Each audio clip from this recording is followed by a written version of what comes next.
In today's tutorial, I'm going to show you how to always show the toolbar or top menu bar and dock visible on the Safari web browser while browsing with Safari. So this should hopefully be a pretty straightforward process, guys. And without further ado, let's go ahead and jump straight into it.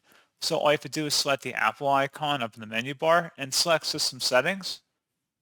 You want to go down to Desktop and Dock on the left side. And then on the right side, you want to disable the automatically hide and show the dock. So make sure it's toggled to the left to disable that. In order to do it for the menu bar, select menu bar on the left panel here. And where it says automatically hide and show the menu bar, click inside the drop down there, and you want to set it to never. And that's all you have to do. So pretty straightforward process, guys. And as always, thank you for watching. I do hope I was able to help you out, and I do look forward to catching you all in the next tutorial. Goodbye.